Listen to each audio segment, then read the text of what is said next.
Bonsoir à tous et merci de nous être fidèles, que vous soyez du côté de Genève, dans votre voiture pour rentrer du boulot, ou bien tranquillement assis dans votre salon canapé.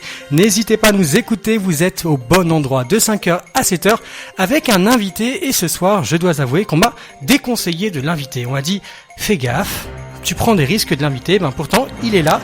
Et comme chacun, il a la parole libre ce soir dans le 5 à 7. Cet invité, c'est le président du Parti nationaliste suisse, Philippe-Georges Bredenzstuhl. Philippe-Georges Bredenzstuhl, bonsoir.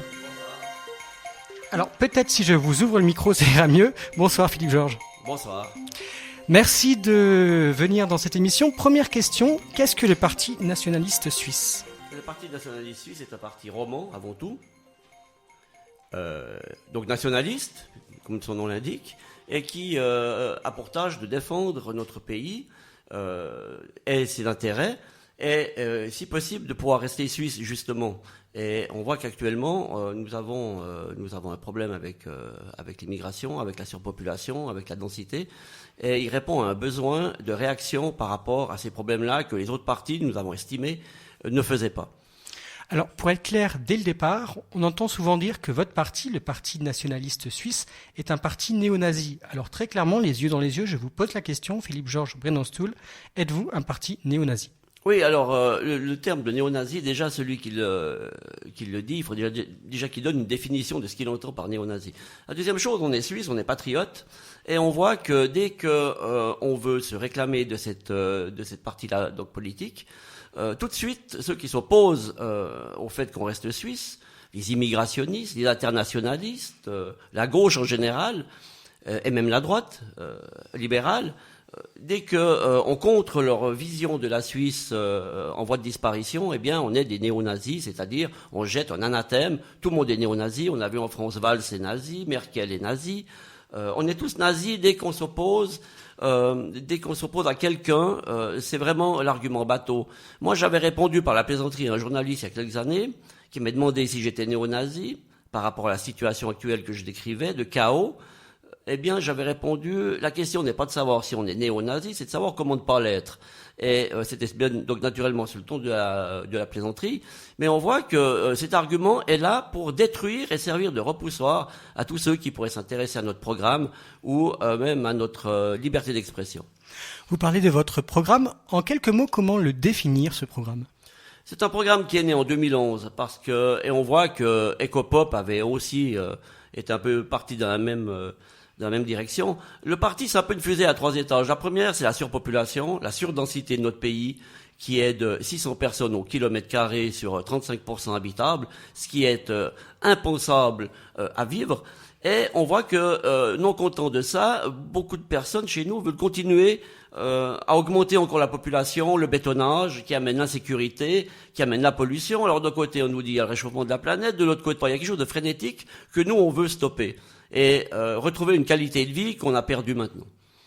Alors, vous avez que l'immigration dans votre programme, où il y a quand même, par exemple, la petite enfance, la famille. Vous avez des propositions par rapport à d'autres thèmes ? Oui, il y a d'autres thèmes qu'on prend chaque fois actuels. On a un programme de base en 9 points qui, bien sûr, met en premier l'immigration. C'était en 2011, mais depuis 2011, et nous on l'avait aussi prévu, c'est qu'il y a quelque chose qui est venu se greffer dessus, c'est la religion. Et on voit que dans l'immigration est venu se rajouter encore l'islam.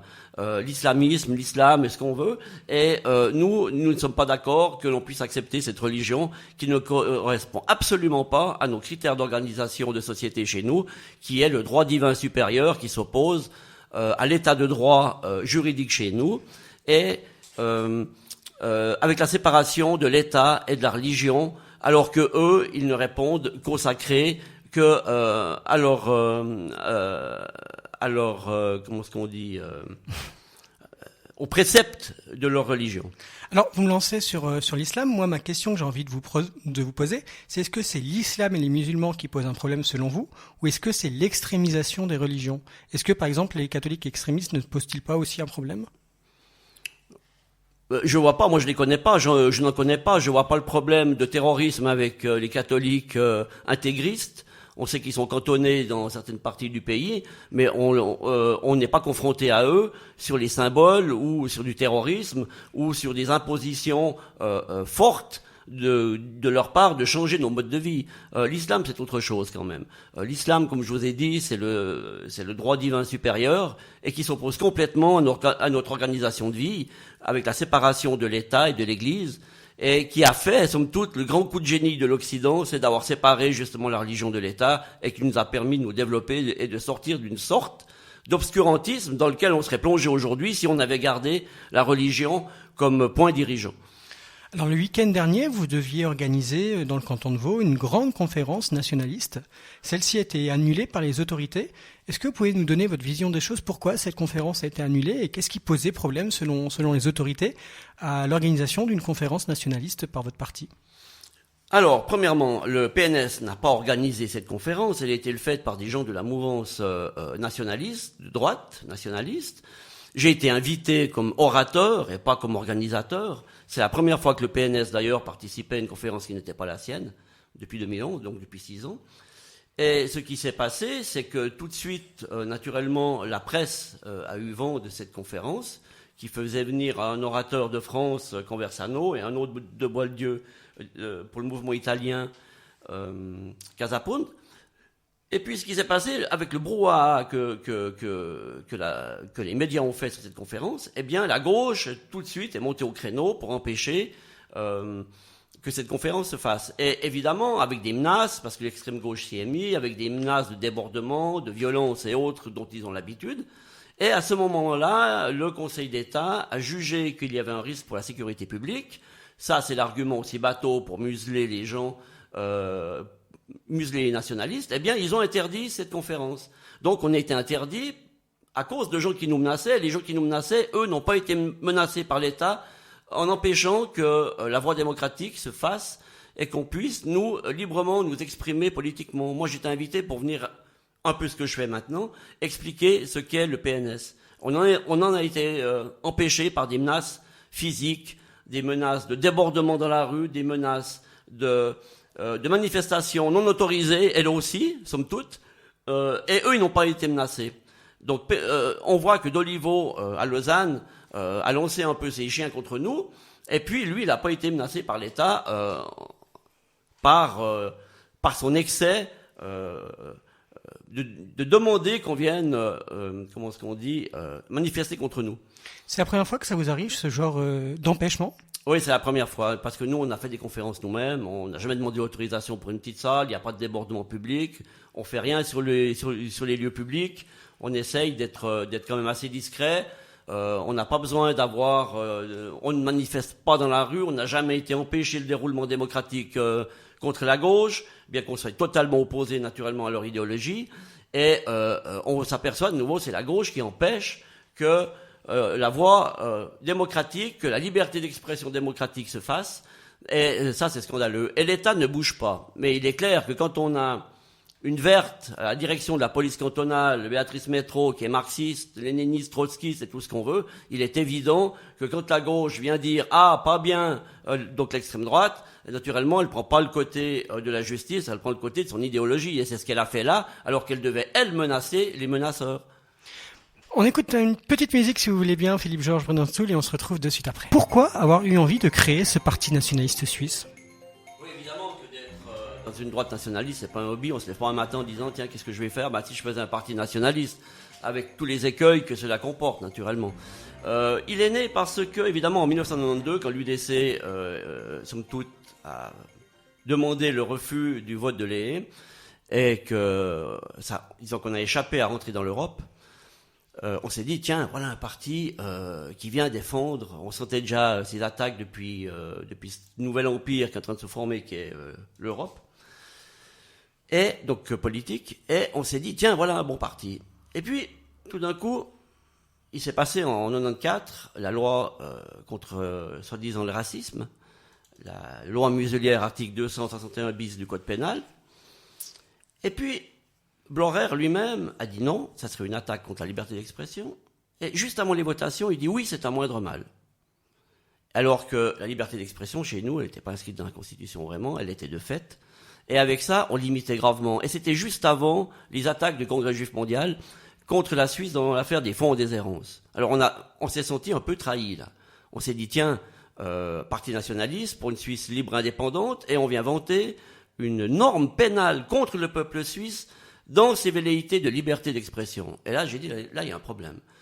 Le deuxième grand coup qui a fait que on a eu déjà là une grande réaction dans les milieux dits nationalistes, en 1999, rebelote, à peu près plus de 200 articles de loi constitutionnelle qui sont votés, nouvelle constitution suisse, ils viennent la bouche en cœur les conseils fédéraux viennent nous dire qu'il faut dépoussiérer l'ancienne constitution de 1848-1874 et il faut donc faire une nouvelle constitution. Et on place en face du peuple une votation de 220 articles constitutionnels dont le peuple en majeure partie n'y connaît rien, c'est une affaire de juriste, de les faire passer d'un coup. Mais ce qu'on ne dit pas, naturellement, et par l'astuce, on glisse dedans que le droit international est supérieur à notre constitution. Je vous parle de 1999, donc 17 ans.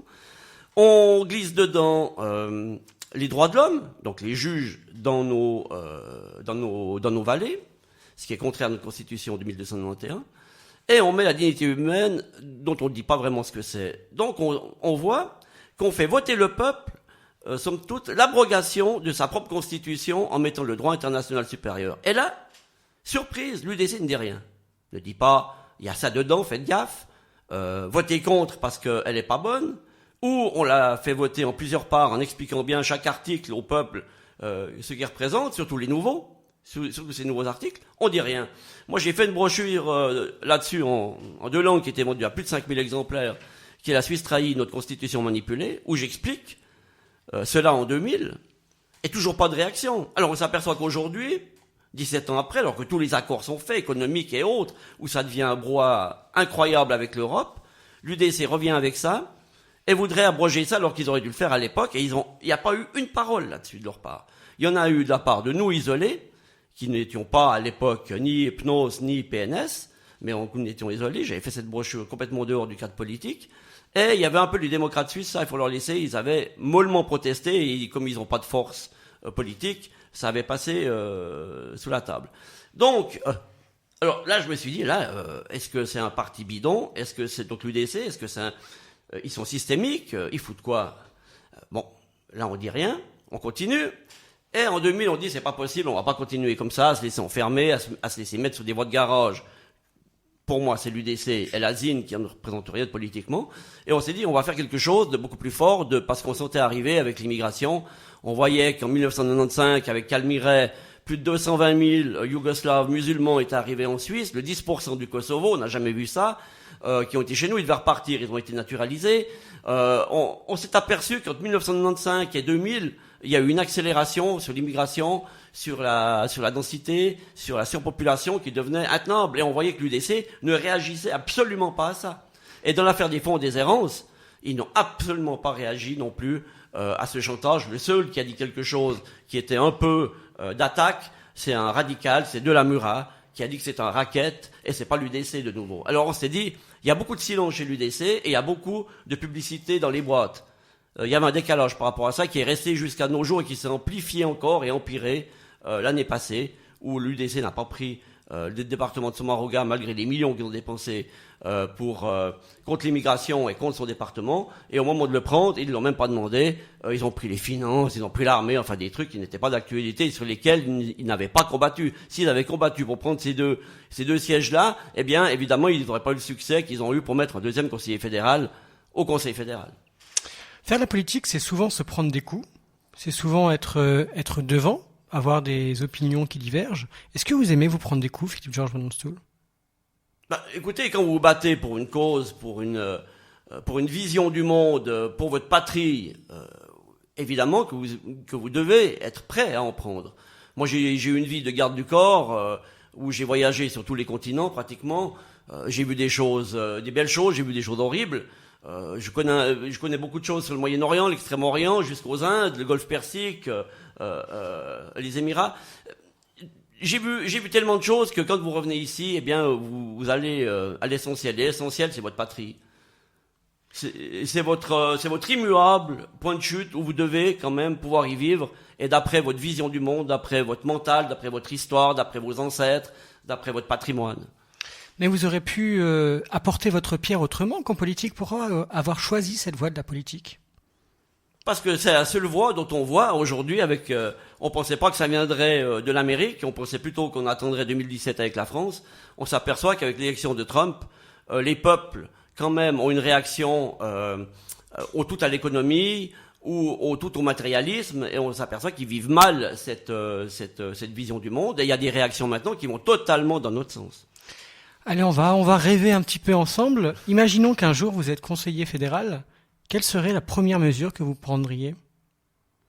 Je fermerai les frontières. Je rétablirai les frontières avec l'armée sur les frontières. Les écoles de recrues iraient les passer pour la défense de la frontière du pays, parce que quand même le premier rôle de l'armée, c'est de conserver l'intégrité du territoire. Alors que l'armée actuellement, elle va chercher les réfugiés qui devraient être foulés dans l'accord Schengen-Dublin pour les faire enregistrer, alors que le Schengen-Dublin n'a jamais dit qu'il fallait les ramener à l'intérieur du pays pour les enregistrer. C'est que où ils ont posé un pied déjà dans le pays qui nous entoure, de l'espace, eh bien, ils devaient être foulés. Et là, on voit que c'est un jeu, cette histoire de réfugiés pour gonfler une croissance en déficit et pour continuer ce système consumériste, tout en faisant que notre pays devient surpeuplé et qu'il ne peut plus assumer maintenant son futur en cas de crise majeure. Une question, Philippe Georges Brennan-Soul. Je suis d'origine française, je suis de nationalité française. Si le PNS serait majoritaire en Suisse, est-ce qu'il faudrait que je prépare ma valise ? Mais nous, vous voyez, on m'arrête des fois dans la rue Verdon, puis j'ai beaucoup d'amis italiens, j'ai fait les écoles catholiques, j'ai fait les internats de Salvan enfants, j'ai un côté naturellement chrétien. Donc, ça penche la balance entre être patriote et être chrétien. Il y a un moment donné où vous devez quand même avoir un endroit que vous devez conserver votre environnement. Et aujourd'hui, on voit qu'on est complètement submergé. Donc, le problème n'est pas de savoir si on va renvoyer du monde, déjà arrêter le flux. Comme je le dis aux Français, avant de parler de l'intérieur, arrêtez déjà le flux de cette immigration.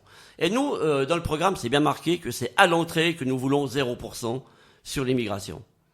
0% d'entrée. On n'a pas dit 0% d'immigrés à l'intérieur du pays, ce qui serait donc naturellement une aberration. Un petit peu de musique. Qui a le droit de Kids United ? Et on se retrouve de suite pour cette interview passionnante avec vous, Philippe Georges Brennan-Soul. Alors, j'ai deux actualités pour vous, une qui nous vient de Suisse, d'Yverdon, et une qui nous vient de l'étranger. Alors, qu'est-ce que vous choisissez en première ? Celle qui nous vient de Suisse ou celle qui nous vient de l'étranger ? Je devrais répondre aux deux ? Oui. Ah bah alors, n'importe laquelle. Yverdon, allons-y. Allez, on va commencer par Yverdon et cette intervention policière hier soir, une intervention policière dans le centre d'Yverdon. En effet, une jeune demoiselle d'une vingtaine d'années a débarqué en string et soutien-gorge dans les rues d'Yverdon pour essayer de récupérer son amoureux, délaissant le foyer. Donc la police est intervenue. Est-ce que c'est important pour vous que la police intervienne pour rescaper une jeune demoiselle en soutien-gorge dans les rues, Philippe Georges Brennan-Soul ? Je pense qu'au vu de ce qui peut traîner dans les rues d'Yverdon, c'était mieux qu'elle soit protégée effectivement par la police. Quand elle a réprimandé, il faut lui mettre une bonne couverture chauffante sur elle, puis la ramener gentiment, et puis voir ce qu'on peut faire pour alléger un peu sa douleur d'avoir perdu son compagnon. Mais rien de... Non, c'est mieux que si c'est la nuit, c'est mieux qu'une personne en string, c'est vrai, dans la rue, soit protégée. Puis la deuxième actualité, après la perte d'un compagnon, c'est la victoire d'un pays, la victoire de Donald Trump aux États-Unis d'Amérique. Donald Trump, qui était le candidat anti-média, le candidat que personne ne voyait président. Pourtant, aujourd'hui, il est le 45e président des États-Unis d'Amérique. Votre réaction à cela, Philippe Georges Brennan-Soul ? C'est assez intéressant parce qu'on voit que c'est un ovni dans le paysage politique en général, où ce sont des professionnels, surtout en Amérique, où tout est très professionnel, où les partis, le parti choisit quand même bien ces candidats qui sont bien cadrés. Et là, on voit qu'il tombe la planète Mars et qui bouscule tous les principes établis et qui bat une femme qui est quand même dans l'intelligentsia et dans la nomenclatura même du paysage politique américain. Et c'est très intéressant parce qu'on voit que ceux qui ont voté pour Trump sont des gens qui en ont marre de ce système que j'appelle celui de l'idéologie de l'essuie-glace, d'un côté et de l'autre, en permanence depuis des décennies. Et ça, c'est très intéressant. Et évidemment, comme il a le côté populiste, on pensait que l'ouverture ou la décomplexion du nationalisme se ferait du côté de la France en 2017 avec le Front National. Et là, on voit que les Américains ont de nouveau devancé cette vue en élisant une personne qui est quand même qu'on peut prendre de notre côté, idéologiquement parlant. Alors, j'aimerais maintenant, si vous permettez, Philippe-Georges Brenonsoul, qu'on reparle un petit peu de votre programme concrètement. On va essayer déjà principalement de repartir sur cette immigration, parce que je sais que vous en parliez beaucoup. Est-ce que vous pouvez quand même nous éclaircir sur cette immigration et sur comment vous voyez l'immigration en Suisse, comment lutter, parce que pour vous c'est un problème, donc comment lutter contre cette immigration, et qu'est-ce que vous entendez par là? Eh bien écoutez, en 1900, la Suisse, sur le même territoire, comptait 3 millions d'habitants. Aujourd'hui, nous sommes, on peut dire, 9 millions. Donc, c'est quoi la limite? J'avais demandé à une conférence où Blorer était là, lui-même, j'avais dit pour l'UDC, c'est quoi pour vous la limite? C'est 10 millions, 15 millions, 20 millions avant guerre civile, c'est quoi? Personne ne peut me répondre parce que, naturellement, tous les partis ont soit de l'argent à prendre du système, comme la gauche avec le social et la culture, la droite avec les travaux publics, chacun se partageant ce gâteau-là depuis des décennies, et laisse aller, naturellement, ce côté-là, aller jusqu'à explosion. Moi, je pense qu'il faut quand même stopper ça, parce que nous sommes, dans le canton de Vaud, si on compte avec les naturalisés, plus de 45% d'étrangers. Je pense qu'il y a un moment donné où le Suisse n'aura plus sa place chez lui, il va être un étranger ici. Même dans les votations, on voit déjà que le vote étranger fait pencher la balance par rapport à notre vision du monde. Que des étrangers d'origine prennent le pouvoir chez nous au détriment de Suisses qui aimeraient être élus et qui ne peuvent pas parce que il y a cette mentalité de vouloir absolument faire du mondialisme, même au niveau local. Donc, je pense qu'il faut arrêter ça. Je pense que nous sommes là pour montrer qu'il y a une voie à prendre et qui doit être ferme vis-à-vis de ça. C'est pour ça on a aussi mis en 2011 le 0% de naturalisation à venir pour ne pas que le Suisse soit un étranger chez lui. On peut pas. Sans ça, on va être un peuple en remplacement et ça, c'est pas admissible. Vous ne pensez pas que certains étrangers, en demandant la naturalisation, se sentent suisses et deviennent suisses? Il faudrait alors définir ce qu'est un Suisse. On voit que l'UDC à Neuchâtel, quand il y a eu les votations sur le plan cantonal pour donner le droit de vote aux étrangers, disait tu veux être élu, donc tu dois te naturaliser. Alors quand aujourd'hui on voit que la mentalité est de mettre les nôtres en premier, comme on a vu dernièrement avec l'application du 9 février, c'est quoi les nôtres? C'est quoi alors? Ça devient un jeu. On devient alors une sorte d'ADECO, Manpower au centre de l'Europe, et puis on a une agence de travail internationale temporaire et qui est là au milieu en ayant son futur que comme agence, voilà, de travail temporaire. On peut pas faire ça. Un pays, c'est un patrimoine, c'est une mentalité. On s'aperçoit qu'avec le nombre de frontaliers qui a passé à plus de 150 000 sur 300 000 en Suisse, donc ce sont des Français, les gens qui les abordent, ils savent qu'ils sont Français, ils sont pas Suisses dans le mental. On sait que quand on travaille avec des personnes d'autres régions, eh bien ils n'ont pas notre vision du monde, ils ont... ouais. Alors nous, on aimerait rester être Suisse, on aimerait garder notre particularisme. Une petite question également, est-ce que vous avez un programme social? Répondez-moi, Philippe-Georges Brenonsoul, est-ce que vous avez un programme social? Est-ce qu'il y a autre chose dans votre programme que l'immigration? Alors, par rapport aux votations qu'il y a eu sur l'AVS, nous, naturellement, nous avons prôné le oui. 100 francs de plus, c'était pas pour des gens qui n'arrivent pas à finir les fins de mois. Ce sont nos vieux, ce sont nos anciens, ce sont ceux qui ont fait ce que la Suisse est actuellement. Ils méritent plus d'égards quand même. Alors nous, par rapport à ça, nous avions une position un peu différente. C'était de dire, on ne donne pas d'argent aux AVS, mais on leur prend plus d'impôts. Parce qu'on a appris naturellement... On le sait que le peu d'argent qu'ils reçoivent, ils doivent encore payer des impôts là-dessus. Alors on s'est dit, au lieu de donner de l'argent, on leur enlève les impôts. Et c'est aussi sur de l'argent qui a déjà été taxé. Donc déjà ça, nous, on était déjà un peu plus révolutionnaires que d'augmenter la TVA pour donner 100 francs aux vieux, ce qui a fait rater, somme toute, cette votation. Par exemple, sur l'assurance maladie, nous, on préconise une sécurité sociale. Mais pas sur le mode français, bien sûr, mais sur le mode scandinave, finlandais, surtout, c'est la meilleure, et c'est l'État qui doit parer à ça, avec une concurrence de prix, pour pouvoir baisser les prix aussi de tout ce qui est médicaments, de tout ce qui est intervention chirurgicale, faire des mises à l'enquête et de la compétition pour pouvoir faire baisser les prix, et c'est l'État qui doit s'occuper de ça, et pas des assurances privées qui sont obligées de faire du bénéfice. Et on voit que ça prend des proportions qui sont désastreuses actuellement, financièrement pour les familles. Vous allez voter quoi, Philippe-Georges Brennan-Stoul, le 25 novembre prochain, sur l'initiative contre la sortie pour ou contre la sortie du nucléaire? Bon, alors, là aussi, c'est un sujet qui est quand même assez frénétique. Parce que d'un côté, on veut arrêter les centrales. Bon, on est pour, nous, on est contre les centrales nucléaires, pour autant qu'il y ait quelque chose qui peut parer à ça. Mais vous pouvez pas, d'un côté, forcer l'immigration, forcer la densité de notre pays, et après venir nous dire, il faut plus de centrales. Et ce qui est paradoxal, c'est que les Verts, qui sont, comment est-ce qu'on dit, pour ça, puisque c'est leur initiative, soyez immigrationnistes, il faut les savoir. Alors en Suisse, si on prend un recul en dehors des partis, et qu'on regarde un peu la situation, on s'aperçoit que c'est frénétique. Les multipartis qui viennent avec des initiatives proposées, des multisolutions à notre société, veulent Schengen, donc l'ouverture des frontières. Ils veulent, de notre côté, il y a un autre parti qui vient, ils veulent le 9 février. Les communes vaudoises veulent doubler leur population alors que leurs steppes sont déjà saturées et qu'ils n'ont pas les moyens de la changer.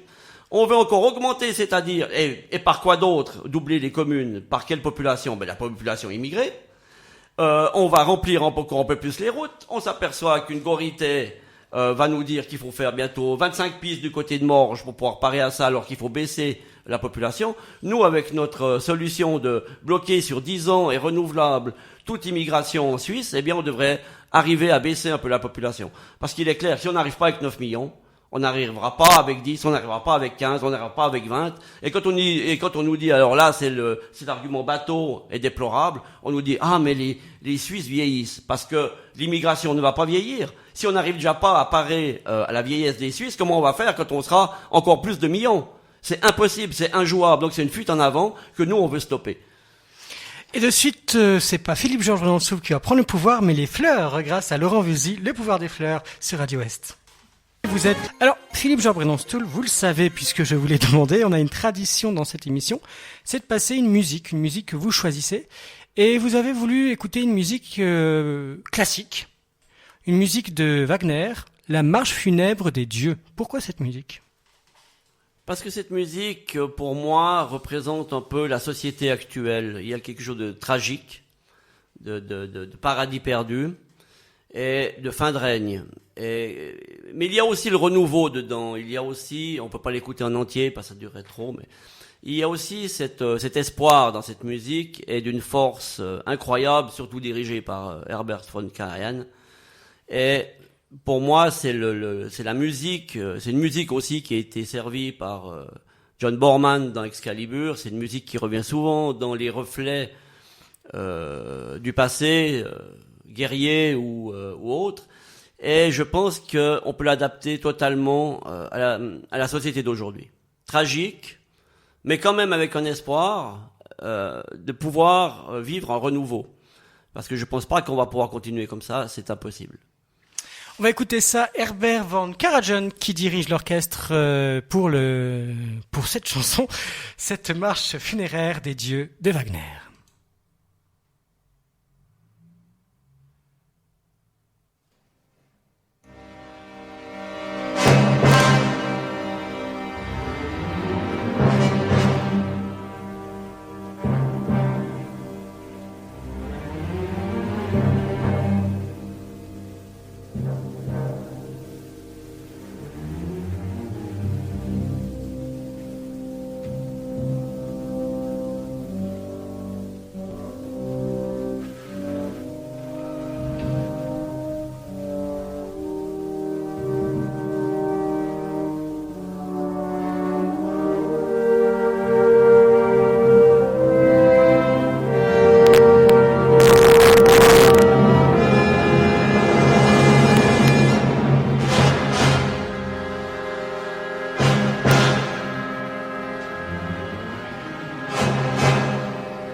Merci beaucoup pour ce moment, on va dire, Philippe Georges, pour ce choix musical.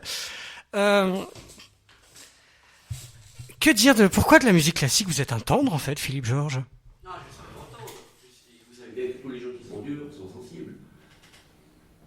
Alors, je crois qu'on vous a pas entendu, Philippe Georges. Ah bon? On va reprendre, donc vous êtes un grand tendre, en fait. Oui, tendre, dur, je peux tout être. C'est ça ma qualité, je pense. Alors, on va parler de ces élections cantonales qui vont arriver. Philippe Georges Renonceau, est-ce que le Parti nationaliste suisse va présenter des listes au Grand Conseil et ou au Conseil des États vaudois? Bon, des listes, c'est beaucoup dire. Il est clair que je vais me présenter pour le Conseil d'État, pour le Grand Conseil. Il y aura d'autres noms que moi, des jeunes qui veulent se faire la main aussi par ce genre d'expérience. Notre succès dépendra aussi de notre visibilité. On sait depuis 2011, on est complètement boycotté par la presse. On est complètement ostracisé. Je vous remercie d'ailleurs de nous donner la parole aujourd'hui. Vous êtes le premier à vraiment nous la donner. La télévision est venue, mais c'est deux phrases tirées, somme toute, du contexte. Et c'est surtout pour nous décrier. Donc ça sert à rien. Ça vaut rien pour nous. Je pense que si on arrive à avoir un budget pour la publicité dans les journaux et qu'on arrive à avoir une visibilité médiatique quand même, nous avons des choses à proposer. Nous avons quand même une vision depuis 2011 qui s'est montrée réaliste. Et je crois qu'on peut faire un très bon résultat. Alors, Philippe Georges Renonceau, une élection, c'est un peu, quand on est élu, on est au service des citoyens. Les citoyens sont un peu les employeurs. Donc nous, à Radio S, quand on reçoit un candidat à une fonction, on a décidé de leur faire un entretien d'embauche, comme dans une société. Donc, si vous permettez, je vais vous faire cet entretien d'embauche, Philippe Georges Renonceau, puisque vous voulez réclamer un poste dont on serait vos employeurs. Ça vous va? Oui, ça me va, surtout que moi je réclamerais que ce qui est dans mes cordes, qui est la police, la sécurité, et naturellement, ça va tout à fait dans ma lignée. Alors, ma première question, monsieur, quels sont vos talents pour ce poste?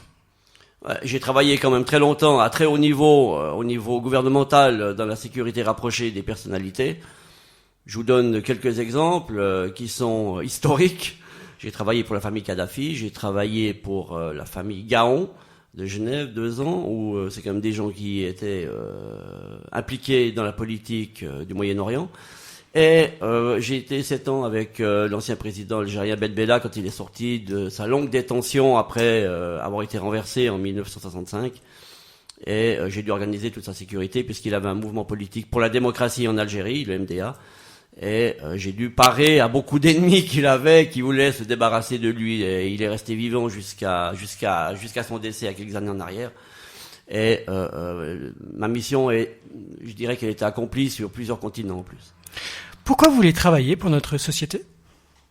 Je travaille normalement. Écoutez, j'ai d'autres passions. J'ai été pilote de course de moto très jeune, ma première course à 16 ans, de vitesse donc. J'ai participé au championnat suisse, je roulais sur une moto suisse, somme toute. J'avais un cadre Egli, que tout le monde connaît, qui sont mordus de moto. Après, j'ai fait de la Formule 3. J'ai roulé avec Schumacher, sa dernière année de Formule 3 au championnat d'Allemagne. J'étais longtemps deuxième du championnat suisse circuit derrière Joe Zeller et j'ai fini 3e parce que j'ai dû me faire réopérer des pieds après un accident de la route. Et j'ai dû louper 2 courses. Donc j'ai fini 3e des circuits, donc j'étais pas si mauvais.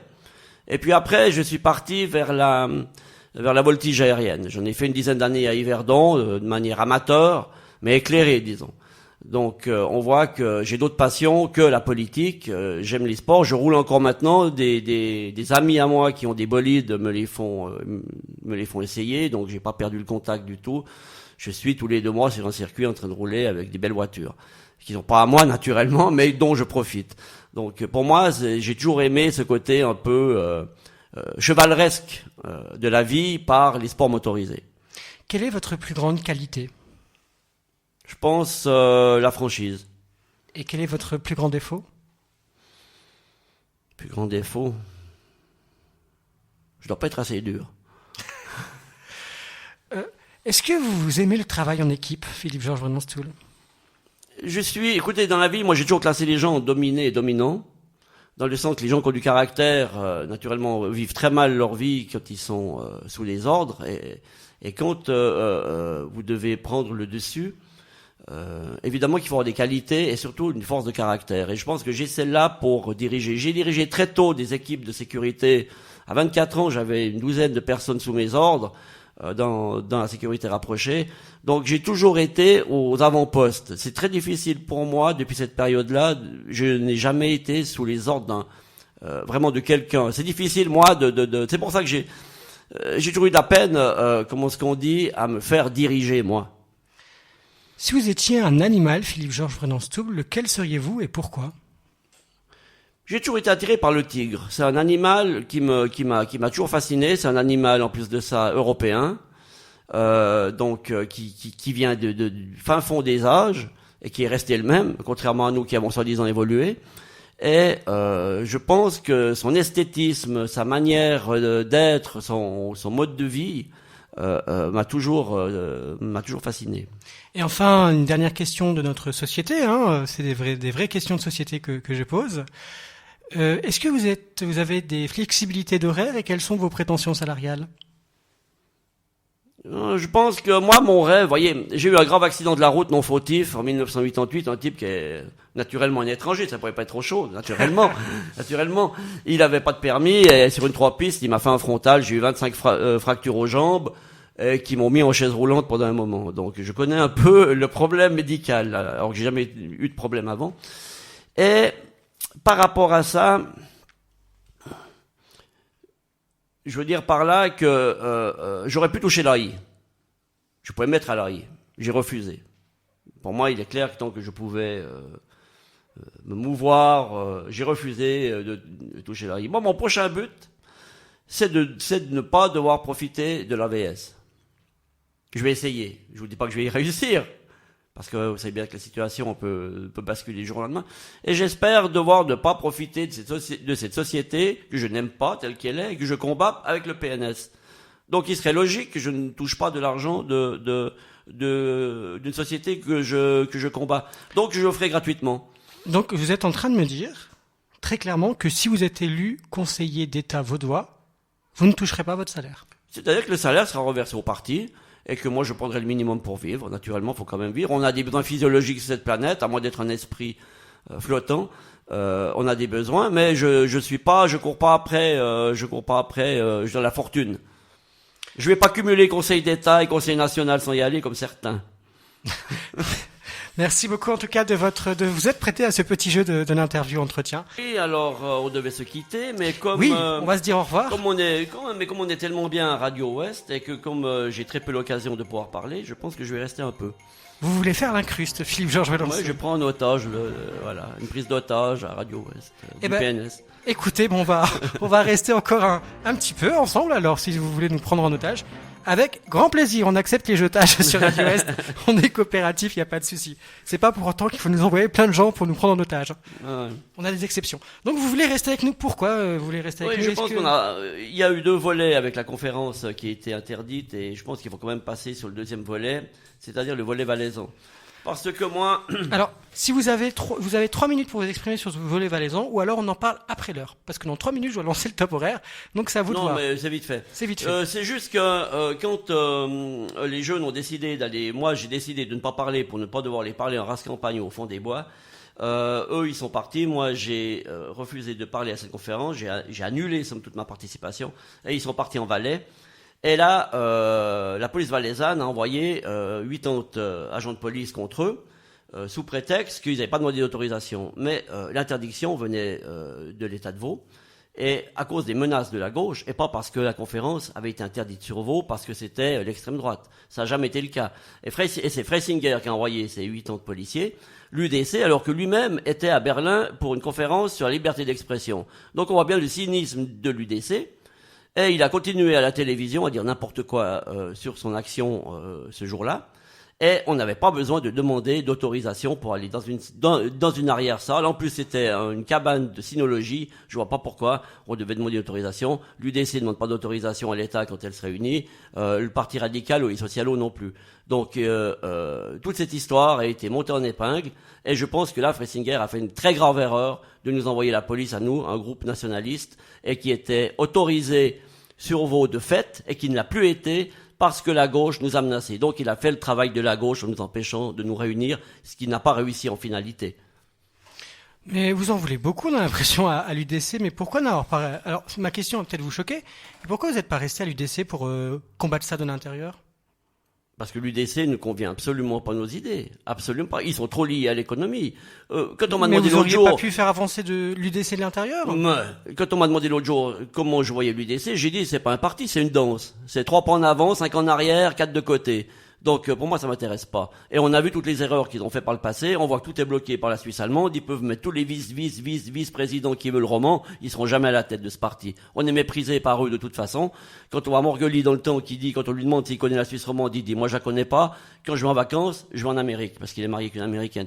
Alors quand on traite comme ça les 23% de la population, nous on avait autre chose à faire. Nous pour la Suisse allemande on a le PNOS que j'ai aussi participé à fonder en 2000. Avec Bernard Schaub, et l'extension en 2011 du PNS est justement parce que nous n'avons pas quand même la même vision chez nous que les Suisses allemands, et ça méritait qu'il y ait un parti adapté à notre mental ici et à nos problèmes. Mais qu'est-ce que vous allez faire contre cette intervention policière dans le Valais? Est-ce que vous souhaitez faire quelque Je suis chose? pas l'organisateur, ça c'est aux organisateurs après maintenant à se défendre. Moi j'y ai pas participé, j'ai refusé parce que je refuse de quitter mon canton à cause de la gauche pour aller parler ailleurs, je sais pas où. Donc moi j'ai tout de suite dit je ne participe pas et ça sera la dernière fois, je pense, que je participerai à une organisation ou à une conférence qui n'est pas organisée par nous-mêmes. Nous, ça nous est jamais arrivé, ce genre d'histoire. Alors, merci beaucoup Philippe Geoffroy-Lanstoul. Vous allez rester avec nous un petit peu, d'après ce que j'ai compris. Donc, prenez vos aises, n'hésitez pas. Et en attendant, qu'est-ce qu'on fait à 19h59, passé de presque 59? Toujours ensemble, les amis, pour cette deuxième heure du 5 à 7, celle de 18h à 19h. Voilà, le 6 à 7. Et ce 6 à 7, toujours avec vous, Philippe Geoffroy-Lanstoul, vous êtes toujours assis à votre place. Voilà. Vous bougez pas. Moi, je vais très bien. Vive Radio Ouest, qui donne la parole et qui laisse parler. Merci beaucoup en tout cas. Et puis vous êtes venu accompagner avec Jérémy Auguet, c'est ça? Alors moi je me suis dit je suis prise en otage, et autant le faire parler aussi parce que il s'était pas du tout préparé pour ça. Alors Jérémy Auguet, bonjour. Bonjour. Alors qu'est-ce que vous faites là? Pourquoi vous êtes avec Philippe Geoffroy-Lanstoul? Est-ce que vous êtes un fan? Est-ce que vous savez pas quoi faire ce soir et puis manger des spaghettis au beurre, vous avez pas trop envie? Qu'est-ce qui se passe, Jérémy? Pourquoi être là? Alors je suis là parce que avant tout je suis cadre du Parti nationaliste suisse, je suis le coordinateur. J'organise un petit peu les membres entre eux et j'aide Philippe à gérer aussi toute la paperasse. Et pourquoi avoir rejoint le Parti nationaliste suisse et je sais pas pourquoi pas les jeunesses socialistes suisses ou les jeunes UDC ou encore mieux les jeunes popistes? Alors pour moi ça a tout de suite été une évidence. D'ailleurs j'ai jamais été dans un autre parti. Parce que j'ai toujours eu cette conscience patriote, nationaliste, mais j'ai toujours eu aussi une conscience sociale. Pour moi, quand on aime son pays et quand on aime son peuple, c'est évident qu'on doit aussi avoir un volet social. On voit très bien que l'UDC, qui capte énormément d'électorats et de personnes par cette voie dite patriotique, avec leurs belles affiches, les gros moyens qu'ils ont, jusqu'ici ont toujours cassé tous nos acquis sociaux. Et d'un point de vue patriotique, c'est intolérable. Est-ce que vos amis vous voient comme un jeune nazi ou est-ce que vous vous sentez jeune nazi? Parce que c'est vrai que ça revient aussi comme question, donc vu que j'ai un jeune du PNS en face, je vous la pose. Alors évidemment, ça c'est des raccourcis qui sont toujours faciles, quand on s'intéresse pas à l'histoire, quand on n'y connaît rien, et surtout quand on a tous les jours le même son de cloche qui vient de la télévision, à travers les reportages et autres, surtout les films d'Hollywood.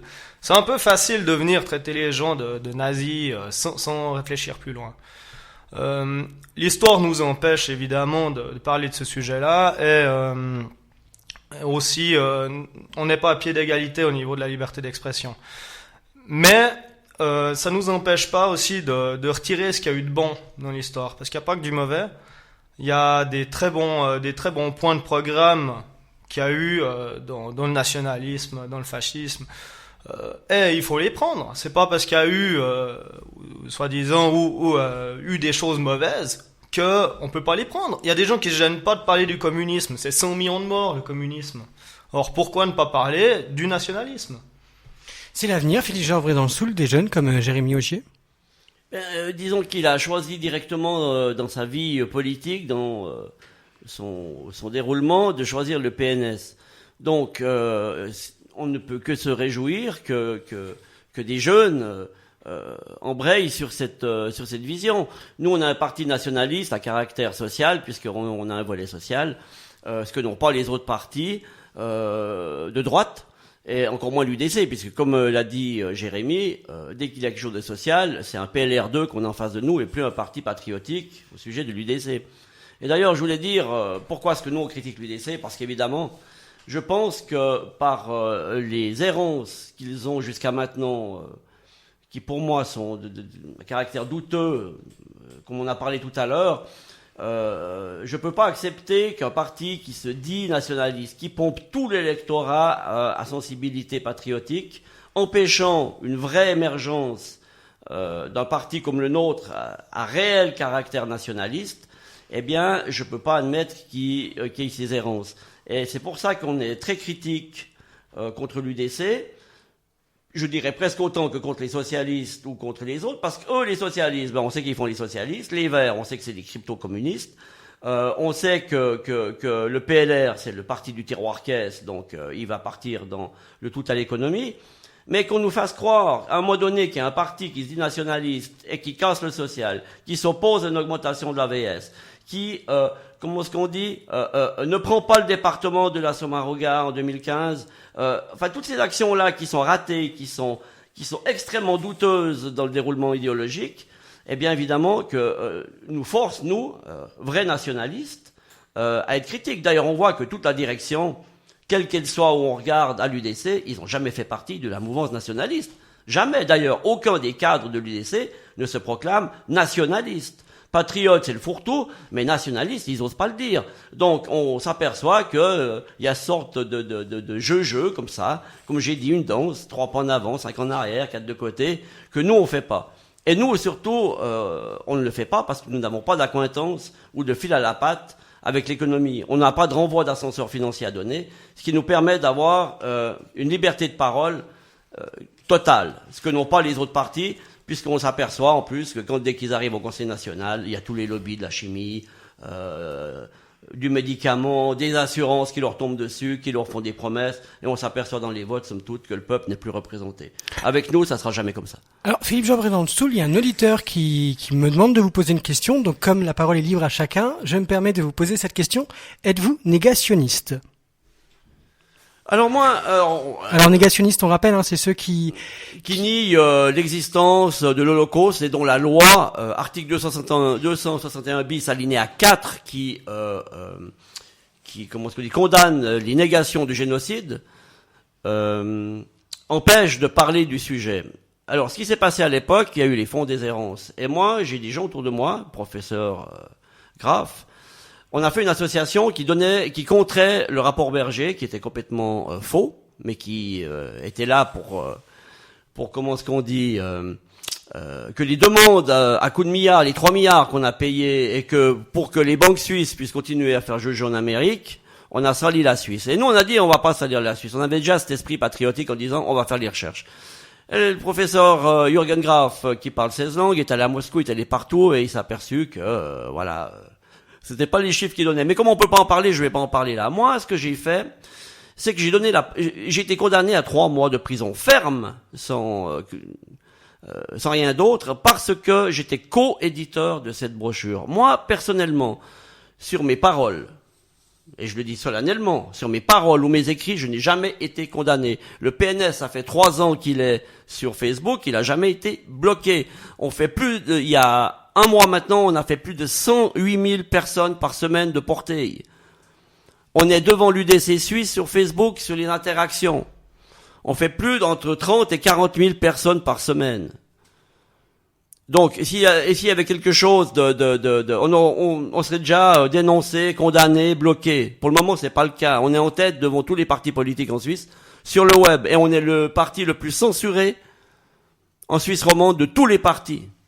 Au point que l'année passée, quand on a présenté 4 personnes pour le Conseil national, aucun journaliste n'a parlé de nous. Même la région à Yverdon, avec Isidore Raposo à sa tête, j'en ai parlé d'ailleurs assez fermement, n'a même pas daigné parler du PNS.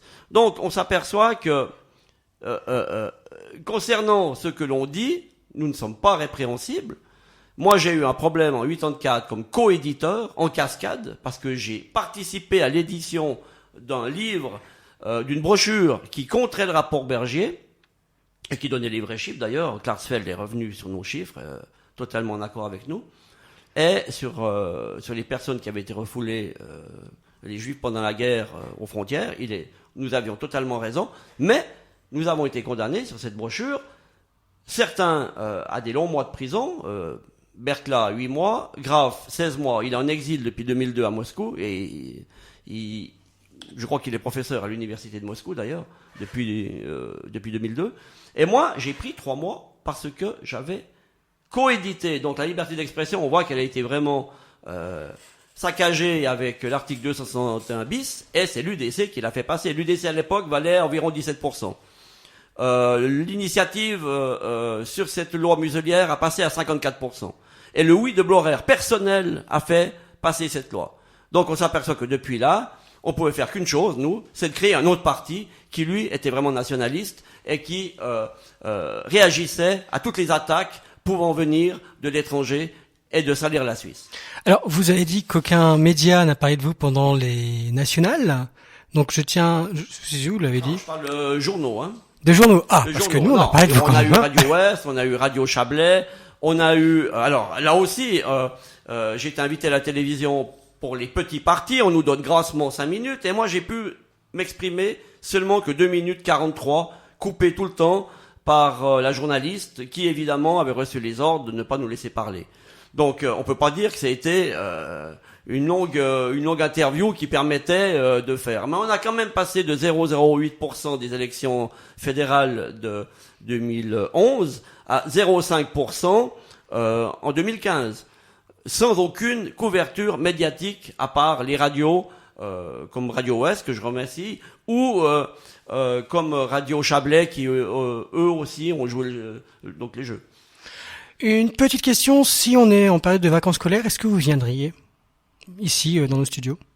Pour faire quoi? Pour une interview. Ah ben bien sûr, moi je suis ouvert à tous les interviews, on en a déjà tellement pas, donc on va pas encore refuser des interviews qu'on nous offre si gentiment. Donc il vient pendant les vacances, c'est la question que se posent David et Jonathan qu'on va écouter de suite sur Radio Ouest. Petite question personnelle, allez, je vais m'amuser. On parle pas d'agriculture au PNS, parce que c'est vrai que c'est une question importante aussi, l'agriculture. Oui, on a beaucoup parlé d'agriculture. Pour nous, l'agriculture, notre ravitaillement, notre alimentation doit être naturellement de proximité. Elle ne doit pas traverser l'Europe 20 fois pour des emballages, pour je sais pas quoi, avec des produits qui sont cultivés, qui sont pas dans nos normes. Non, certains, on a entendu dans le temps, ceux qui parlaient de toutes les allocations que les paysans touchaient. C'était pas normal parce que c'est de l'argent, ils devraient se mettre à la page ou arrêter, on devrait plutôt importer moins cher pour avoir des prix beaucoup plus... Nous on dit non, on doit avoir quand même cette agriculture de qualité avec nos normes à nous et vendue à un prix qui est celui du prix que ça coûte. On sait que chez nous tout est plus cher parce que les machines sont chères, l'entretien est cher, tout est cher chez nous. Donc évidemment les produits ne peuvent pas être bon marché.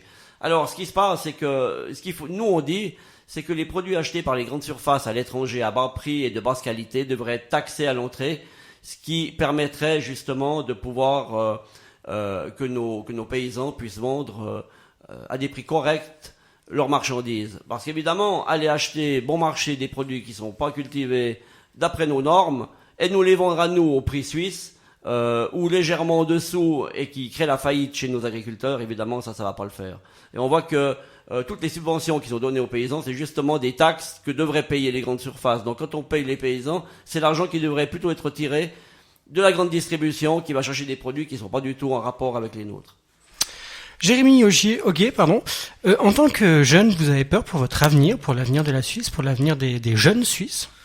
Évidemment que quand on regarde la natalité, l'immigration, on voit très bien qu'on est en phase de remplacement. Alors on peut toujours se poser la question pour nos enfants, pour l'avenir.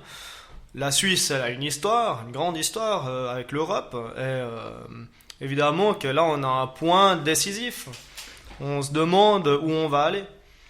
Et professionnellement, vous pensez que qu'on aura, nous encore les jeunes, l'AVS par exemple, qu'on pourra encore travailler dans des métiers qui nous plaisent? Est-ce que vous pensez que l'avenir s'annonce clair et beau ou... Alors, vu comme ça se passe aujourd'hui par rapport à comme c'était avant, évidemment qu'on peut que s'inquiéter. Monsieur Brennan-Stoul, il lève le doigt. Oui, monsieur Brennan-Stoul, vous avez la parole. Oui, pour la VS, c'est quand même un drôle de jeu qu'on est en train de faire. Parce qu'on s'aperçoit qu'il y a quelques mois, on a le Morer qui vient nous dire « Ah, vous savez la situation en Suisse », comme si on était une économie au niveau de la Grèce ou du Portugal ou je sais pas d'où. Donc, on s'aperçoit une chose, c'est que notre Banque nationale suisse, qui est l'argent du peuple suisse quand même, fait 27 milliards de bénéfices. Et on entend son directeur dire « Ah, on va pas investir dans le pays parce que ça va faire monter le front ». Déjà ça, c'est scandaleux comme parole. Personne n'a relevé ça, c'est scandaleux. De l'autre côté, on apprend que depuis 2014, l'UBS ou le Crédit Suisse ne paye plus d'impôts. C'est des crédits de réserve, je sais pas quoi, ils se sont inventés eux-mêmes la possibilité de ne pas payer d'impôts alors qu'on les a relevés, le peuple les a relevés depuis X temps. Alors moi je crois que l'AVS c'est un sale jeu qui est en train de jouer, qui va la payer, comment on croule sous les milliards. On voit que les assurances maladie ont des milliards de réserves. Qu'ils font en plus de ça des bénéfices, alors que ça devrait être l'État qui devrait organiser l'assurance maladie pour justement mettre en concurrence tout ce qui est acheté par rapport à ça. On s'aperçoit que c'est pas fait. Et on nous fait croire, on nous garde sous tension pour continuer à faire ce jeu-là entre gauche et droite pour savoir comment on va payer. On croule sous les milliards dans ce pays. Et c'est pas normal que le peuple doive être mis sous pression pareillement alors que l'argent, il est là. Il est là et il est pour longtemps et ça fait longtemps qu'il est là et ça fait longtemps que les banques ou que les grandes sociétés ne payent pas leur dû au peuple suisse. Et je parle bien au peuple suisse et pas à quelqu'un. Alors, on va parler du contrôle des prix, parce que c'est dans votre programme. Est-ce que vous pouvez m'expliquer, qu'est-ce que vous reprochez au prix? Pourquoi contrôler les prix? C'est quoi ça? Bien, déjà en 2011, on avait déjà émis des grandes réserves sur les prix pratiqués en Suisse sur des produits qui sont vendus 2 fois, 3 fois, 4 fois, 5 fois moins cher à l'étranger, et qu'on nous dit c'est de l'étiquetage, ou bien comme les journaux, ils sont 3 fois et demi le prix, ah ouais, parce qu'il y a des intermédiaires. Mais en l'occurrence, en finalité, c'est quand même le citoyen qui a un manque de pouvoir d'achat, malgré des salaires très élevés, avec des loyers surréalistes. On s'aperçoit qu'il est très touché par ça. Alors, en Suisse, il paraît qu'il n'y a pas de cartel, mais on s'aperçoit aussi que tout le monde a une voiture, tout le monde l'a payé très cher par rapport au prix que normalement était pratiqué à l'étranger. On parle même pas des pneus qui, à l'époque, vous aviez le marchand qui vous disait qu'il vous avait fait 50% dessus alors que c'était 300 à 400% sur les pneus. Et on a vu et on s'est vraiment bien aperçu de ça et les prix ont commencé à baisser quand il y a eu ce retour à la parité entre le franc suisse et l'euro, où on a vu les prix descendre à plus de 30%, à plus de 40% sur des voitures, sur tous les accessoires et le reste. Je parle de la voiture parce que c'est quand même un gros achat pour les ménages. Et on a vu que, par contre, dans d'autres domaines, ça ne baissait pas. Les assurances et autres gardaient pareil. Les loyers, c'est toujours surréaliste. Et ça pousse des gens à petits salaires à aller vivre dans des villes éloignées, dans des petites villes éloignées des grands centres. Même s'ils y sont nés, ils ne peuvent plus assumer des loyers à 3, 4, 5 000 francs comme il y a dans les grandes villes. Alors, une autre question qu'on vient de me poser sur Facebook qui paraît, alors je ne sais pas, j'ai pas vérifié, on vient juste de me poser la question, que vous aurez déclaré que l'homosexualité est une dégénérescence. Non, j'ai jamais déclaré ça. Non, c'est pas une dégénérescence. Pour nous, les homosexuels, écoutez, il y en avait avant moi, il y en aura après moi. C'est quelque chose qui n'est pas dans l'ordre naturel. Maintenant qu'ils existent, me pose pas de problème du moment qu'ils viennent pas nous attaquer, nous, sur notre vision du monde. On n'y peut rien. Ce qui dérange surtout, la dégénérescence, c'est quand on en fait une publicité, quand on en fait un modèle de société. Je pense que là, la société est dégénérée de faire ça. On n'a pas à faire de la publicité là-dessus, on les laisse tranquilles. Nous, on les attaque pas du moment qu'ils viennent pas, mais ces démonstrations publiques, cette publicité qui est faite comme quelque chose de totalement intégrable et qui va contre l'ordre naturel, ça non, on veut pas. Jérémy Auguet, je vous poser une question personnelle, comme ça on va faire connaissance, vous et moi. Comment réagissent vos amis, votre famille quand vous parlez de votre parcours politique et de votre militantisme au sein du PNS ? J'ai tous les avis. Alors, du côté familial, forcément que c'est parfois difficile, parce qu'on dit toujours qu'on n'a pas mélangé famille et politique. Du côté des amis, bon, ça, on a la chance, on peut les choisir. Mais après, forcément, il y a aussi tous les autres, hein, les collègues ou les personnes qu'on rencontre dans la vie en général. Souvent, on est agréablement surpris, en fait. Même avec les étrangers, il y a beaucoup d'étrangers qui nous soutiennent. Parce qu'ils savent que c'est aussi dans leurs intérêts de protéger le pays où ils vivent, même s'ils ont des origines étrangères. Philippe Georges, ça a été difficile pour vous de vous revendiquer au PNS au niveau professionnel ou est-ce Non, moi je viens d'une famille où mon grand-père était maternel, était légionnaire. J'ai 2 oncles qui ont fait de longues années à la Légion. Donc on a un passé un peu comme ça guerrier. Mon père a fermé les prisons, tenait les prisons de district d'Yverdon. Il a fini à Bochu avec les grands criminels. Chez nous, on a toujours été un peu dans un côté de l'ordre et de la sécurité. Donc tout le monde me connaît. Moi, j'ai jamais milité dans un autre parti que le nationalisme. Donc j'ai toujours œuvré, réellement depuis 79 dans la cause nationaliste. Jamais personne n'aurait pu douter que je n'étais pas là-dedans. Mes discours sont clairs. J'ai toujours été un patriote, un nationaliste, et j'ai toujours fréquenté des nationalistes. Et c'était pas le moment. Avant l'heure, c'est pas l'heure. Et aujourd'hui, on s'aperçoit qu'on est à l'heure avec le parti. On était à l'heure en 2000 avec le PNS, avec le PNOS. On a organisé toutes les manifestations du Grutli. Et de nouveau, on est tombé en 2005. Comme par hasard, sur un UDC chef de l'armée qui était Samuel Schmitt, qui est venu au Grutli, où on était plus de 800, plus de 1000 même, nous parler qu'il était favorable à l'immigration et à l'intégration. Un 1er août au Grutli, on l'a hué, on a été interdit. On est interdit depuis là-haut, donc de toute façon on n'a rien à y faire dans des discours pareils. Donc on y va chaque année, à peu près chaque année, le week-end d'après. Et là, on ne demande pas d'autorisation. Nous montons là-haut et nous faisons notre discours. Nous avons 3 policiers qui sont avec des micros en train de nous enregistrer un peu comme aujourd'hui, mais de manière moins sympathique. Et puis, ils vont décortiquer si jamais ils peuvent nous attaquer sur la loi, machin. Voilà. Je tiens à préciser au cas où, si vous ne savez pas, Philippe Georges, vous serez retransmis, on est en direct. Ben, ne prenez pas peur. Non, c'est parfait. Non, mais moi, de toute façon, je signe tout ce que j'écris. J'ai toujours fait comme ça et j'assume ce que je dis. Donc nous, on a un traitement qui est fait chez nous, nationaliste par les autorités, qui n'est absolument pas fait à l'extrême gauche, où on voit que tous les 1er mai, depuis des décennies, à Zurich, à Berne et maintenant à Genève, ils cassent tout, ils s'attaquent au patrimoine culturel avec de l'huile de vidange, et il n'y a pas d'arrestation, il n'y a rien, et là, il n'y a pas de poursuite vraiment après ces gens-là qui cassent depuis des décennies, et on s'aperçoit que même à Berne, c'est payé par le contribuable bernois. Donc ce jeu-là, nous, on le subit, et on y va quand même, donc c'est pas facile. Ça fait qu'il y a moins de monde vu qu'on est filmé et enregistré. Et c'est ce qu'ils voulaient, c'est-à-dire que par cette pression, les gens se détournent ou ils s'inscrivent à l'UDC où c'est plus gentil. Et nous empêche de nous exprimer et de nous développer dans le point de vue nationaliste.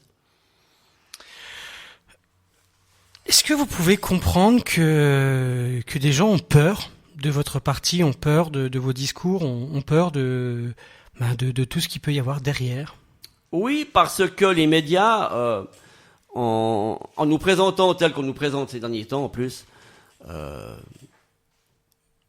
servent somme toute de faire repoussoir extrémisme, extrême droite, crâne rasé. Chez nous, il y a des gens qui ont les cheveux longs, quand même des queues de cheval. Je parle pas de Fressinger, naturellement. Et d'origine portugaise, de deuxième génération. Ça ne nous pose pas de problème, nous. Nous, c'est pas une question de longueur de cheveux, c'est pas une question de blouson. Nous n'avons pas, depuis 6 ans que nous existons, nous n'avons aucun fait de violence. Et même, je dirais que nous avons réussi à politiser les groupes qui ne l'étaient pas et qui revendiquaient un peu cette sensibilité-là, mais de manière violente.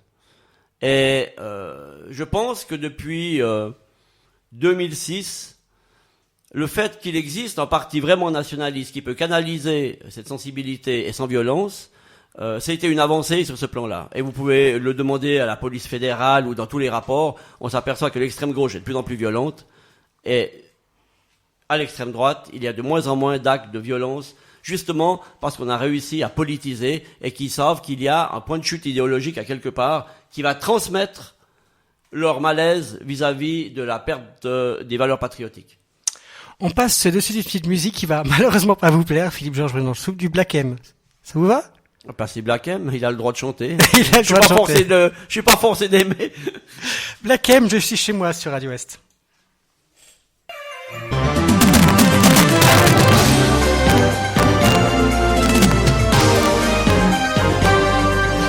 On est toujours ensemble dans le 5 à 7 sur Radio Est et vous avez bien raison, vous nous écoutez dans votre voiture, dans votre canapé, au bureau ou même Philippe-Georges Brennan-Soupe, vous vouliez dire quelque chose? Vous voulez me couper Oui, là comme il y ça? avait un sujet qui a pas toujours été bien compris dans notre programme, c'est Via Sicura.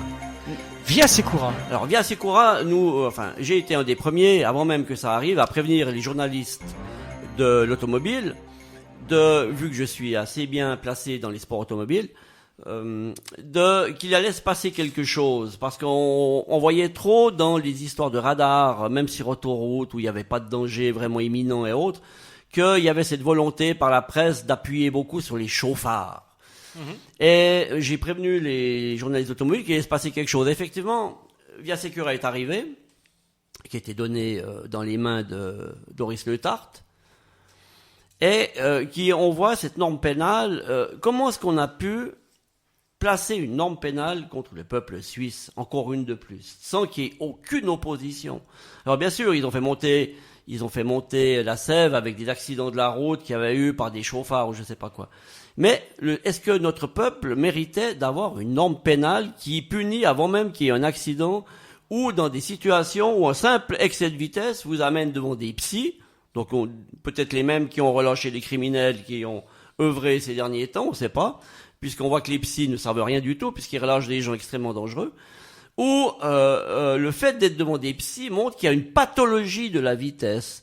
On est un peu comme dans l'époque bolchevique communiste, où il y avait les asiles psychiatriques pour les opposants à cette idéologie. On en est là actuellement.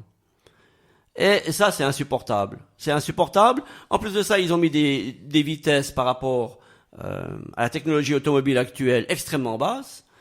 Et on sait que entre Yverdon et Lausanne et Genève le matin à 7 heures, rouler déjà même à 80, c'est déjà une performance. Par contre, il y a des moments où ils mettent les radars, où ils savent que les gens vont aller un peu plus vite. Et on a une baisse extrêmement importante des accidents, puisqu'on parle de 240 morts par an, avec un parc automobile qui s'est amplifié par 100 par rapport aux années 70. Ou voire 1000 peut-être, j'en sais rien, mais je crois que c'est 100. Donc, Alors, qu'est-ce qu'il faut faire à la place de Via Secura? il faut rien faire. Donc, faut laisser les gens faire des Je pense excès que de la loi vitesse? d'avant était très bien. Moi qui suis pas un fan de l'alcool, je pense que le 0,8 était raisonnable. Avec les nouvelles lois, ils ont cassé complètement le tissu social pour les petits bistrots de campagne et les restaurants. Ils ont foutu en l'air complètement tout. Et maintenant, il y a ce stress sur la route de regarder votre compteur et de pas regarder la route. Ce qui fait que les gens maintenant ils roulent plus à 80 ou 80 sur la route, ils roulent à 65. Sur l'autoroute, ils sont plus à 120, ils sont à 110 sur la piste de gauche, c'est mieux encore. Donc on voit qu'il y a un terrorisme d'État avec cette norme qui est absolument insupportable. Est-ce qu'il y a un sujet ou quelque chose qui vous tient à cœur, que vous avez envie de dire? Parce que je vous préviens, il reste 10 minutes, hein, et vous pourrez faire tout le tâche que vous voulez. Dans 10 minutes, moi, je pars. Hein. Vous nous laisserez la clé. On va parler toute la nuit. On va faire les 24 heures du PNS. Les 24 heures du PNS. Non, mais je veux dire, ça, c'est des sujets extrêmement importants parce que mentalement, cette idée de délation permanente, de radar permanent, d'ausculter les gens et tout, ce qui fait que si vous allez dans un bistrot actuellement, vous avez deux discussions. Vous avez l'immigration et l'islam, qui va avec, et vous avez les radars, dont on voit que le peuple, il est pris en étau entre une chose qu'il déteste et de l'autre dont il peut être victime sans en avoir eu vraiment l'envie. Et ça, c'est insupportable. Cette pression-là est insupportable. On va écouter une dernière chanson avant la fin de cette émission, Le Cœur éléphant de Frérot de la Vega. Et puis, on terminera ensemble cette émission, Philippe-Georges Brennan-Soupe, si vous le souhaitez, si vous êtes d'accord. Oui, je suis d'accord, bien sûr. Je pense qu'on a bien fait le tour de notre parti et de notre vision du monde. Eh bien, on continuera encore quelques minutes après Le Cœur éléphant de Frérot de la Vega.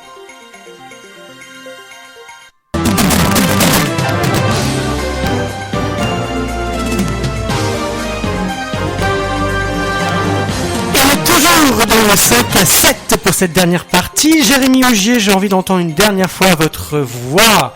Donc on va l'entendre, on va en profiter parce qu'on vous entend pas très souvent à la radio, hein. On va être honnête. Premier radeau pour moi. Première radio, donc voilà. Si vous deviez comparer votre chef, Monsieur Philippe-Georges Bredenstoel, à une personnalité, à qui vous la comparez, avec qui le compareriez-vous? Alors, sans hésitation, Donald Trump. Pourquoi? Alors, pour moi, c'est assez évident. Tous les deux, ils ont un grand point commun, c'est qu'ils ne viennent pas de la politique politicienne. Donc, ils n'ont pas fait d'école équivalente à l'ENA ou une carrière politique dans des partis bien rangés comme la plupart des autres politiciens. Qui sont souvent élus, comme nos conseillers fédéraux, sont élus, on ne sait pas trop comment. C'est des gens qui ont été promus par des partis, et finalement, ils chopent 30 000 voix comme ça, alors qu'ils n'ont jamais écrit un discours, et on les a jamais entendu parler avant ça. Tout d'un coup, pouf, ils sont là, conseillers nationaux, ou aux États, ou autrement, après ils arrivent encore conseillers fédéraux, parce que bon, c'est même pas nous qui pouvons élire nos conseillers fédéraux, donc voilà. Alors que Donald Trump ou Philippe, eux, ont un parcours complètement différent, et sont, selon moi, la voix du peuple. C'est un compliment pour vous, Philippe-Georges Bredenstoel, d'être comparé à Donald Trump? Au vu de son succès, d'être le 45e président des États-Unis et d'un peuple aussi grand que ça, un continent, évidemment. Maintenant, évidemment, j'ai pas les milliards de Trump, j'ai pas je sais pas homme d'affaires. Je suis plutôt idéologue et qui transmet sa vision du monde à travers un parti ou qui essaye de le faire. Mais évidemment, le système, on voit avec Trump aujourd'hui dans toute la presse comment il le traite de manière presque pathologique. Ils ont fait la même chose avec la Syrie, avec Bachar. Ils font la même chose avec Poutine. Ils font la même chose avec beaucoup de monde. On voit que le système, au lieu de donner une information, je parle du système médiatique, dit bien, pas bien. Alors, on s'aperçoit que, et j'ai vu ça hier, que des élèves d'une école à Genève, je leur ai dit, vous pensez quoi de Trump? Ah, c'est un cinglé. Ah, il est fou. Ah, je dis, mais t'as lu quoi ça? Ah, rien. Ah, mais on nous a dit à l'école qu'il était complètement cinglé et tout ça, que c'était mieux Hillary Clinton. Alors on voit que même au niveau des enfants, la propagande négative fonctionne et que le système met des têtes de Turcs, sans jeu de mots, ou des têtes de Turcs que les gens doivent dire bien, pas bien. Et on l'a vu dans des interviews à travers les journaux que des gens qui sortaient de la gare répétaient comme des perroquets ce qu'ils avaient entendu à travers les médias, donc les médias, mais sans aucune connaissance du sujet. Alors, il y a aussi une autre comparaison qu'on peut faire entre le PNS et la campagne de Donald Trump, c'est que le PNS, effectivement, on est complètement ostracisé. Donc, moi aussi, je remercie Radio Ouest pour ce grand interview. Mais comparé aux autres médias, donc surtout la RTS, on est soit complètement ostracisé, ou pour la dernière conférence, on passe de les médias, mais juste pour nous critiquer ou pour nous donner une couleur négative. Est-ce que vous pensez que le PNS pourrait un jour créer la surprise? Je pense qu'il peut créer une surprise simplement par le nombre de votants pour le Conseil d'État ou le Grand Conseil. Je pense qu'on peut, avec une meilleure visibilité, facilement doubler, voire tripler les résultats qu'on a eus en 2011 pour les fédérales. Je pense que c'est qu'une question de médiatisation. Beaucoup de gens ne savent pas qu'on existe, ne connaissent pas notre programme. Évidemment, nous avons Facebook, mais Facebook ne fait pas tout. Si on n'avait pas Facebook, ça serait pire. Jérémy Augier, vous serez candidat, vous, au Grand Conseil vaudois? On n'a pas encore pris la décision. J'étais déjà candidat pour le Conseil national. Je pense que ça va sûrement être le cas. Vous y pensez à une candidature en vous rasant? Pardon? Vous pensez à une candidature le matin en vous rasant ou? Oui, oui et non. Enfin, moi, je pense que je vais suivre la ligne du PNS. On a besoin de candidats. Je pense que je représente bien le parti, donc ça, c'est dans la logique. Vous cherchez des candidats? Quel profil doit avoir vos candidats, Philippe-Georges Bredenstoel? Le candidat, il doit déjà avoir compris la démarche du PNS, que c'est une démarche qui est complètement en dehors des autres partis, consensuelle et systémique. Nous, on lutte contre ce système qui est en train de compresser la Suisse et de la faire disparaître, quel qu'il soit, à gauche et droite. Et d'ailleurs, là-dessus, je peux dire que la vision du PNS par rapport aux idéologies en place, c'est de dire maintenant, il n'y a plus de gauche, il n'y a plus de droite, il y a les mondialistes, de gauche comme de droite, et il y a les patriotes en face. Donc on n'est plus dans un système binaire gauche-droite, on est dans un système mondialiste contre patriote, contre nationaliste. Je vais vous laisser le mot de la fin, Philippe Georges Brenanstoul et Jérémy Hoguet. Honneur à la jeunesse, Jérémy Hoguet. Pour conclure, qu'est-ce qu'il faut retenir de cette émission ? Ce qu'il faut retenir, c'est que les Suisses ne perdez pas espoir. On peut toujours être représenté par des partis qui pensent à nous. Et continuer à y croire jusqu'au bout. Philippe Georges Brenanstoul, le mot de la fin pour vous, ce sera ? Vive la Suisse et qu'elle demeure éternelle. Merci beaucoup les amis de nous avoir écoutés sur Radio Ouest ce 5 à 7. On se retrouve demain pour parler de sortie du nucléaire avec la coprésidente des Jeunes Verts vaudois qui va essayer de défendre son initiative sur les ondes de Radio Ouest. Je me réjouis de vous retrouver toujours de plus en plus nombreux et toujours de plus en plus fidèles. À très vite sur Radio Ouest. Radio Ouest.